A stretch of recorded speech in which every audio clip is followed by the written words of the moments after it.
HS যদি আমরা সায়েন্সও admission লই তো আমরা পরিণতি কিতে হইব।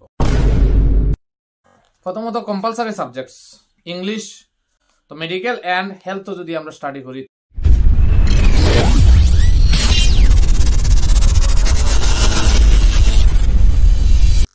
আসসালামু আলাইকুম ভিউয়ার্স, আশা করি আপনারা সবাই ভালো আছেন, সুস্থ আছেন। গতদিনের ভিডিও কন্টিনিউ করবো আজকে আবার ভিডিও। গতদিন একটা এইচএসএলসি ফাইনাল এক্সাম লইয়া আসলো, এটারে কন্টিনিউ করবো। তো আজকের মেইন টপিক হইল গিয়া এইচএস যদি আমরা সায়েন্সও এডমিশন লই তো আমরা পরিণতি কিতে হইব, মানে এরপরে আমরা কিতা স্টাডি করতাম পারবো। যারা এইচএসএলসি এক্সাম দিছেন ম্যাক্সিমামে জানেন না যে এইচএস সায়েন্স লইয়া পড়িলে কিতে হইব, আর্টসও পড়িলে কিতে হইব, কমার্সও পড়িলে কিতে হইব। মানে আমরা স্কোপ কিতা আলটিমেটলি এই স্কোপ গুলা জানানির ট্রাই করবো। তো আজকের ভিডিও স্পেশালি সায়েন্সের স্কোপ গুলা কইমু, আর যদি সম্ভব হয় ইনশাআল্লাহ পরে আর্টসও পড়িলে যে স্কোপ গুলা আছে এগুলা কইমু, আর পরে কমার্সের স্কোপ গুলা কইমু। তো সায়েন্স যদি আমরা লই এইচএসও মানে ম্যাট্রিক এক্সাম পরে আমরা যদি রেজাল্ট মোটামুটি হয় সায়েন্স লই, তো সায়েন্স কোন কলেজও বা কোন স্কুলও লইমু মানে লইতাম, আমার প্রেফারেন্স কোন স্কুলও বেশি দিতাম। তো এই বিষয়ে আলাদা একটা ভিডিও বানাই। তো আজকের বিশেষ করিয়া যে স্কোপের বিষয়ে আলোচনা করবো, স্কোপের বিষয়ে আলোচনা শেষ হইলে পরে কলেজ বা স্কুলের বিষয়ে আলোচনা করবো। তো যদি আমরা সায়েন্সও এডমিশন লই তো আমরা এইচএস ফার্স্ট ইয়ারও সায়েন্সের সাবজেক্টস কিতা কিতা দেখবো এটা ফইলা কই। প্রথমত কম্পালসারি সাবজেক্টস ইংলিশ, বেঙ্গলি অথবা অল্টারনেটিভ ইংলিশ। ইংলিশের লগে বেঙ্গলি অথবা অল্টারনেটিভ ইংলিশ এই দুই সাবজেক্ট কম্পালসারি। এরপরে আইলো ইলেকটিভ সাবজেক্ট। ইলেকটিভ সাবজেক্টের মধ্যে ফিজিক্স, কেমিস্ট্রি, বায়োলজি অথবা ম্যাথমেটিক্স। মানে টোটাল 5টা সাবজেক্ট আপনারে পড়তে হইব, আর ম্যাথমেটিক্স অথবা বায়োলজি দুটার থেকে যে কোনো একটা। তো বেটার হইল দুটোটা স্টাডি করা। বিনা ম্যাথসে হায়ার সেকেন্ডারি সায়েন্সও পড়া কিরকম অধুরা লাগে, তো ম্যাথসটা লগে পড়া ইম্পর্টেন্ট। আদার্স যেগুলা ইলেকটিভ সাবজেক্ট আছে যেগুলা লইতে পারবা, বর্তমানে লওয়া যায় সায়েন্সও পড়িতে, জিওগ্রাফি, ইকোনমিক্স, কম্পিউটার সায়েন্স, এই আদার সাবজেক্টগুলো লইতে পারবা। ডিপেন্ড করবো কলেজের উপরে বা স্কুলের উপরে। যেখানে এডমিশন লইছে ওইখানে যদি তার সাবজেক্টটা থাকে না তাইলে তো লইয়া হইতো না। এরপরে যখন হায়ার সেকেন্ডারি পাস করবা, HS first year second year subject প্রায় সেমও থাকে। আর যখন হায়ার সেকেন্ডারি পাস করবা তখন স্কোপ কিরকম, মানে এরপরে স্টাডি কিরকম করবা, মানে কোন দিকে স্টাডি করলে ভালো হইব, এই পাথগুলা আজকে আলোচনা করবো। যখন সেকেন্ড ইয়ার শেষ তখন সোজাসুজি একটা রাস্তা আছে যে গ্রাজুয়েশন এডমিশন লওয়া, গ্রাজুয়েশন করা, বিএসসি। আর এরপরেও যদি আপনার ইচ্ছা হয় যে মেডিকেল অ্যান্ড হেলথও স্টাডি করতে হয়, আর নাইলে ইঞ্জিনিয়ারিং অ্যান্ড টেকনোলজি স্টাডি করতে হয়। তো মেডিকেল অ্যান্ড হেলথও যদি আমরা স্টাডি করি তো আমরা কিতা কিতা পাইমু স্টাডি করলে। প্রথমত আমরা এমবিবিএস স্টাডি করতাম পারমু। তো এমবিবিএস দিতে হইলে আমরা জানি যে NEET বা নিট দিতে লাগব, এটা পাস করতে লাগব। MBBS full form bachelor of medicine and bachelor of surgery. এরপরে সেকেন্ড স্কোপ হইল BDS, bachelor of dental surgery. এরপরে আমরা কাছে আছে বিএসসি নার্সিং, আর আছে B pharma, bachelor of pharmacy.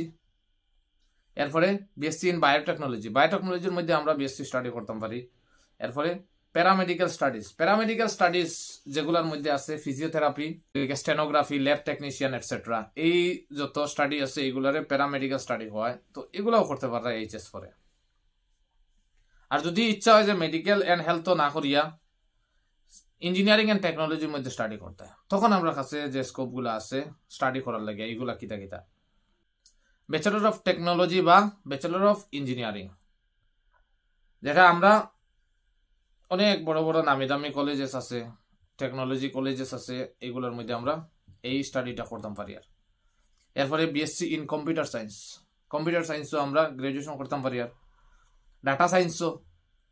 এরপরে artificial intelligence and machine learning, AI and machine learning, এটাও কোর্স আছে ভেরিয়াস ইউনিভার্সিটি বা কলেজেসের মধ্যে অফার করে, তো এটা স্টাডি করতে পারবা।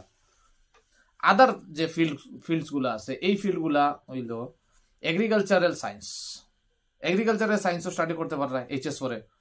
অ্যাস্ট্রোনমি অর অ্যাস্ট্রোফিজিক্স, এটার মধ্যেও এইচএস পরে স্টাডি করতে পারবা।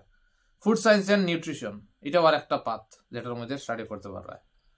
আর এই যে আমরা কোন পাথের মধ্যে যাইতাম, কোন পাথ নিয়ে আমরা স্টাডি করতাম, এটা আমরা নিজে নিজে ডিসাইড করতে হইব। পাথ চুজ করার লাগিয়া আমি আপনার লগে 2-3টা টিপস শেয়ার করব। প্রথম টিপস যেটা আছে এটা লাগে রিসার্চ। আপনার পুরা স্ট্রিম বা যে সাবজেক্ট নিয়ে স্টাডি করতা এই সাবজেক্ট বা স্ট্রিমের বিষয়ে আপনি রিসার্চ করবা, পুরাপুরি একদম গাটিয়া দেখবা যে এটার মধ্যে কিতা কিতা আছে। Consider your strength and interest. তোমার স্ট্রেংথ আর ইন্টারেস্ট যদি একটা সাবজেক্ট বা একটা স্ট্রিমের মধ্যে না থাকে তাহলে তুমি এই স্ট্রিম বা এই সাবজেক্টও গিয়া লাভ নাই। আর প্রিপেয়ার ফর কলেজ লাইফ। কলেজগুলো নিয়ে স্টাডি করবা, যে কোন কলেজের মধ্যে গেলে কোন কলেজের সিস্টেম, মানে কলেজের সিস্টেমগুলো দেখবা বিশেষ করে। আর তুমি এই কলেজও গেলে তুমি যে খাওয়াইয়া চলতে পারবা না এটা দেখতে লাগবে। Plan your finances.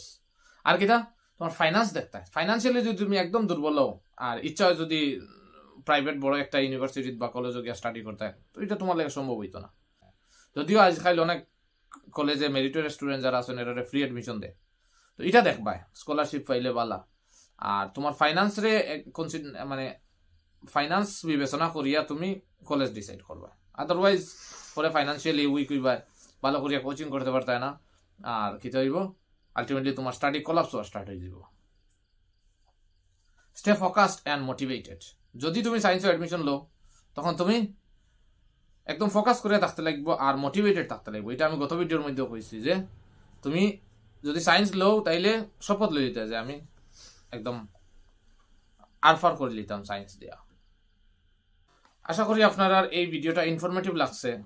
আর এই ভিডিওর রিলেটেড কিছু জানার থাকলে কন্ট্যাক্ট করার চেষ্টা করবা। আর গতদিন আমি ভিডিওর মধ্যে কইছিলাম যে সায়েন্স যদি এইচএস ও সায়েন্সে অ্যাডমিশন লওয়ার ইচ্ছা থাকে তাহলে বইগুলা কাটাকাটি করবা। তো বই হই পাইতা একটা কোয়েশ্চন। আমার কাছে কিছু বুকস আছে সায়েন্সের, আর যদি দরকার লাগে কমার্সের বইও ম্যানেজ করে দেওয়া যাইব।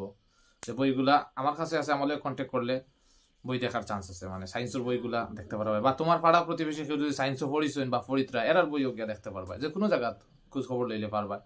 বা কেউ যদি লাইব্রেরিতে গিয়া সায়েন্সের বই pine, physics, chemistry, mathematics, biology, এগুলা ঘাটাঘাটি করে দেখতে পারবা। দেখা হইব নেক্সট ভিডিওত। আসসালামু আলাইকুম।